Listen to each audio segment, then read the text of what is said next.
प्रधानमंत्री के द्वारा नालंदा यूनिवर्सिटी के नए परिसर का उद्घाटन हो चुका है।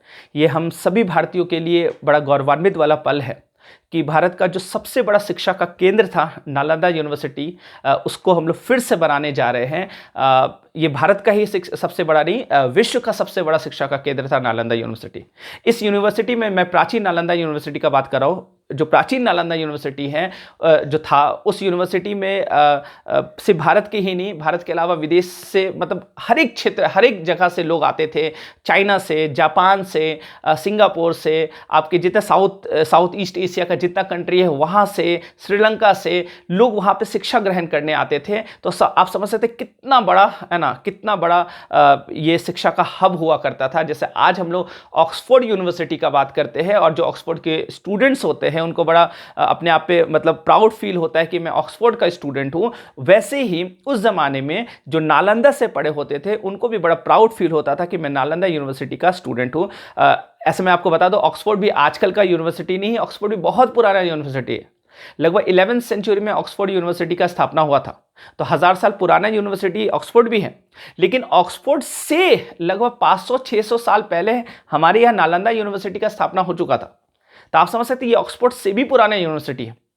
लेकिन इसके साथ बड़ा, ये आप कह सकते हैं बड़ा दुर्भाग्य रहा है ना, कि इतना बड़ा शिक्षा का केंद्र है ना, लगभग 600-700 साल चला, उसके बाद ये क्या हो जाता है, इसका विनाश हो जाता है। तो विनाश कैसे होता है उसको भी हम लोग देखेंगे। उससे पहले मैं आपको बता दूं कि जो नालंदा यूनिवर्सिटी का स्थापना हुआ उसके लिए मैं सबसे पहले हमारे जो भूतपूर्व राष्ट्रपति थे, भारत के महान वैज्ञानिक डॉक्टर APJ अब्दुल कलाम, उनको बहुत बहुत धन्यवाद देना चाहूँगा, क्योंकि उन्होंने ही सबसे पहली बार विचार रखा था बिहार विधानसभा में 2006 में कि हम लोग को जो हमारा गौरव था, जो हमारा पुराना यूनिवर्सिटी था, जो इंटरनेशनल लेवल का था, विश्व का सबसे बड़ा जो शिक्षा का केंद्र था, उसको हम लोग फिर से स्थापित कर सकते हैं।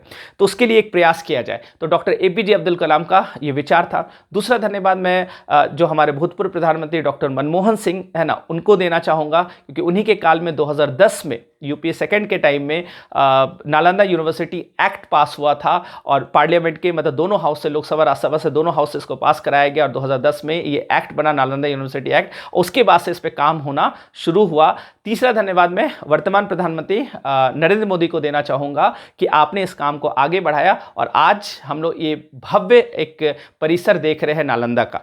लेकिन भारत के लिए बहुत बड़ा चुनौती आने वाला ये है कि वो नालंदा यूनिवर्सिटी बिल्डिंग बनाना अलग है, उस ज्ञान को फिर से स्थापित करना, पुनर्स्थापित करना, ये बड़ा चुनौती का काम होगा। क्योंकि आप वो जो नालंदा यूनिवर्सिटी था, आप इसी से इमेजिन कर सकते हैं कि आर्यभट्ट जैसे लोग वहाँ के क्या होते थे, शिक्षक होते थे। इससे आप इमेजिन कर सकते हैं कितना हाई लेवल का ज्ञान होता था। मैं अभी आपको बताऊंगा नालंदा यूनिवर्सिटी के बारे में। अगर उस नालंदा यूनिवर्सिटी का अगर हम लोग 10%, 20% भी अगर उस ज्ञान, उस लेवल का ज्ञान अगर हम लोग फिर से दे पाते हैं तो ये हमारे लिए बड़ा उपलब्धि होगा, क्योंकि बहुत लंबा गैप हो चुका है नालंदा यूनिवर्सिटी का। क्योंकि 5th सेंचुरी में इसकी स्थापना हुई थी और 12th सेंचुरी तक ये राज किया था पूरे विश्व पे। इसके बराबर का दूर दूर तक कोई यूनिवर्सिटी नहीं था, इतना तगड़ा ज्ञान यहाँ पे दिया जाता था। मैं आपको अभी बताता हूँ नालंदा के बारे में, तो ये क्लियर है। तो चलिए देखते हैं इसके इतिहास के बारे में कि नालंदा यूनिवर्सिटी का इतिहास क्या है। तो सबसे पहला चीज तो आप ये ध्यान रखिएगा, नालंदा यूनिवर्सिटी का स्थापना जो हुआ था वो गुप्त काल में हुआ था। तो गुप्त शासन काल में, गुप्ता पीरियड में नालंदा यूनिवर्सिटी की स्थापना हुई थी। गुप्त राजा थे, उनका नाम था कुमारगुप्त। ये नाम आपको याद रखना है, एग्जाम में अक्सर पूछता भी ये क्वेश्चन है ना। तो कुमारगुप्त जो थे, इन्हीं के टाइम में नालंदा यूनिवर्सिटी की स्थापना हुई थी। तो अगर आपसे पूछे कि किस राजा ने नालंदा विश्वविद्यालय की स्थापना की, तो आप बता देना कुमारगुप्त। क्लियर है। अब देखिए, कुमारगुप्त ने स्थापना किया। स्टार्टिंग पीरियड में ये बुद्धिज्म लोगों के लिए था, मतलब बुद्धिस्ट लोगों के लिए था। यहाँ पे बौद्ध दर्शन का ज्ञान दिया जाता था, उसका सबसे बड़ा शिक्षा का केंद्र था बौद्ध लोगों के लिए। आगे चलकर नालंदा यूनिवर्सिटी धीरे धीरे अपने चरम लेवल, हर्षवर्धन के टाइम में, फिर पाल वंश के टाइम में, ये अपने चरम लेवल पर जब पहुंचता है तो इसमें बहुत तरह का शिक्षा का ज्ञान यहाँ पे आपको बहुत तरह का शिक्षा यहाँ पे दिया जाने लगा। बहुत तरह का ज्ञान का सबसे बड़ा केंद्र बना, जैसे खगोल विज्ञान हो गया, जैसे दर्शन हो गया, मतलब फिलॉसफी जिसको बोलते हैं। बौद्ध दर्शन तो चलता ही था, यहाँ पे उपनिषद का भी बहुत सारा पार्ट था। जो नालंदा यूनिवर्सिटी का ओरिजिनल उपनिषद का भी बोला बोला जाता है कि यहाँ पे आपको देखने को मिलता था कुछ पार्ट। इसके अलावा यहाँ पे आयुर्वेद का ज्ञान, मतलब मेडिसिन का बहुत तगड़ा ज्ञान यहाँ पे दिया जाता था। इसके अलावा आप राजनीति का, पॉलिटिकल साइंस का यहाँ पे बहुत तगड़ा ज्ञान दिया जाता था। इस तरह का ज्ञान यहाँ पे दिया जाता था, उस लेवल का ज्ञान दिया जाता था। नालंदा यूनिवर्सिटी में दूर दूर से लोग आते थे पढ़ने के लिए, जैसे कि मैंने आपको बताया कि चाइना से, जापान से, कोरिया से, श्रीलंका से, बहुत दूर दूर से लोग आते थे यहाँ पे पढ़ने के लिए। यहाँ पे जो एडमिशन होता था वो बड़ा टफ होता था। वहाँ पे सबसे पहले आपको एक बहुत बड़ा इंटरव्यू से गुजरना पड़ता था, है ना। तो वहाँ पे इंटरव्यू से जब आप गुजरते थे, जब उसमें सेलेक्ट किया जाता था स्टूडेंट को, उसके बाद उसको क्या किया जाता था, ट्रेंड किया जाता था, ट्रेनिंग दिया जाता था, बहुत तगड़ा ट्रेनिंग दिया जाता था। मतलब आप कह सकते हैं कि नालंदा यूनिवर्सिटी में अगर आप कदम रखें और जब आप नालंदा यूनिवर्सिटी से वापस गए, बाहर निकले, तो आप में पूरा परिवर्तन हो जाता है। क्योंकि शिक्षा जो होता है, विवेक जो होता है, बुद्धि जो होता है, वो आपको पूरा, है ना, बदल देता है। तो अगर आप शिक्षित हैं तो बोला ही जाता है कि विद्या वही है जो हमें संकीर्णताओं से मुक्त करे।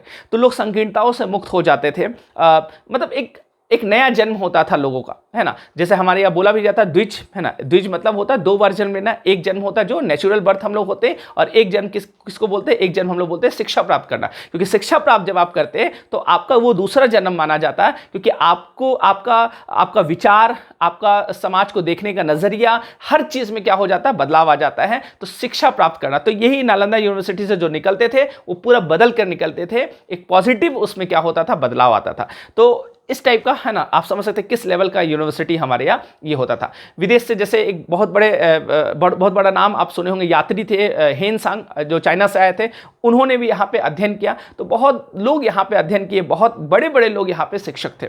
इसलिए मैंने बोला कि अगर उस नालंदा यूनिवर्सिटी का 10% भी अगर हम लोग कर पाते हैं तो बहुत बड़ा क्या होगा, यहाँ पे उपलब्धि होगा। अब देखिए होता क्या है, तो ये यूनिवर्सिटी इस तरह का चल रहा था। हुआ क्या आखिर, है ना, 3 बार इसमें आक्रमण हुआ। ध्यान रखिएगा, नालंदा यूनिवर्सिटी में 3 बार आक्रमण हुआ।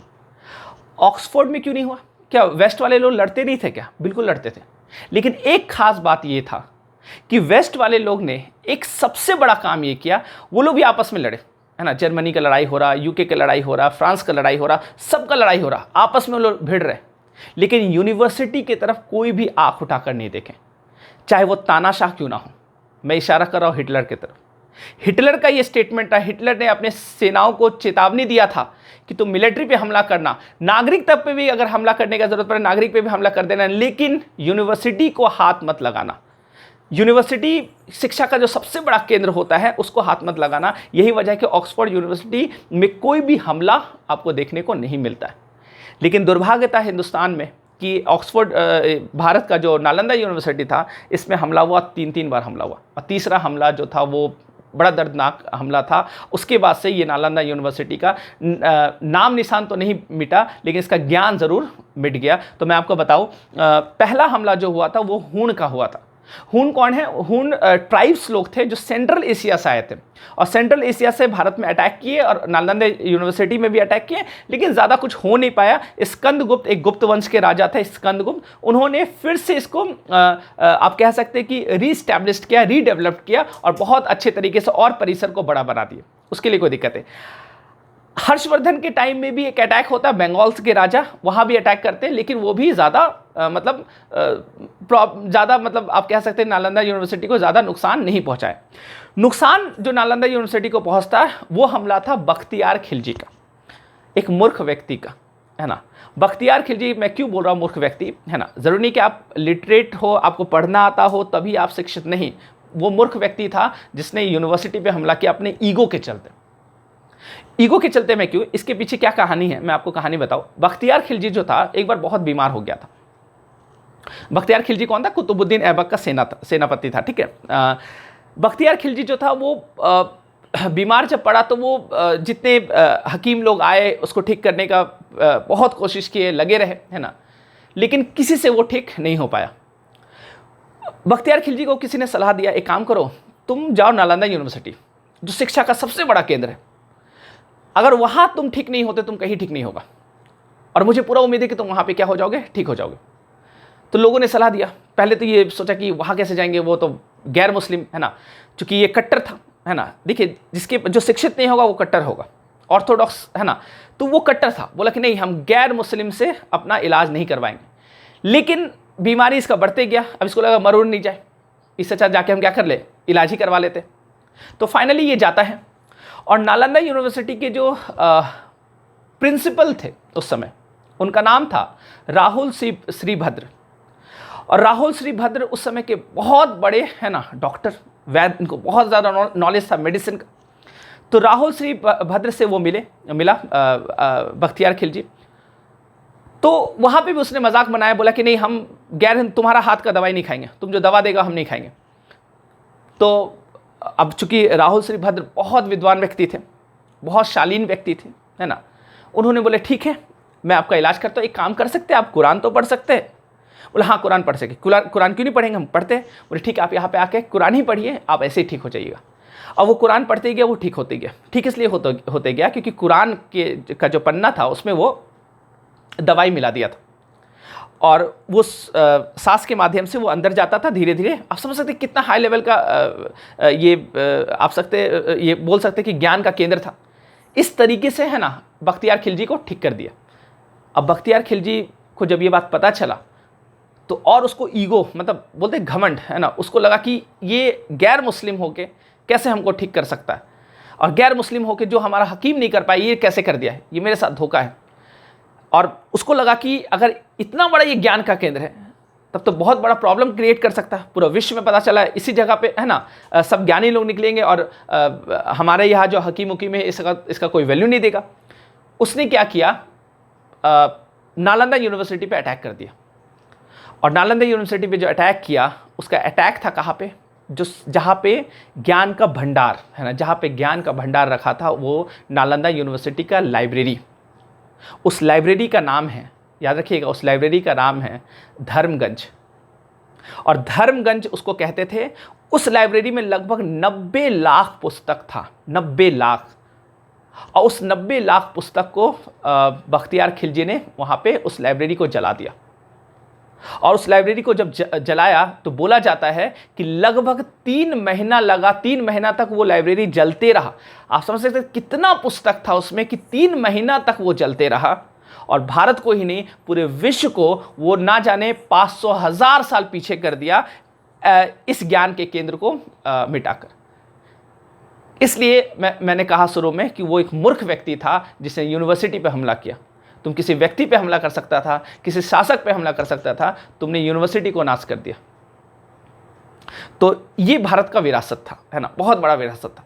लेकिन फिर से हम लोग, है ना, फिर से हम लोग इस विरासत पे क्या कर रहे हैं, काम कर रहे हैं। और मुझे पूरा उम्मीद है कि हम लोग बेहतर ही करेंगे। और जो हमारा जो सबसे बड़ा ज्ञान का केंद्र था नालंदा यूनिवर्सिटी, हम लोग फिर से कोशिश करेंगे हम लोग कि उसको उस लेवल तक पहुंचाया जाए। लेकिन मैंने बोला कि उस लेवल वो बहुत बड़ा लेवल था, लेकिन उसका 10 और 20% लेवल भी अगर हम लोग हासिल करते हैं तो बहुत बड़ा उपलब्धि होगा। तो मिलते हैं हम लोग नेक्स्ट क्लास में। आज के लिए इतना ही, धन्यवाद।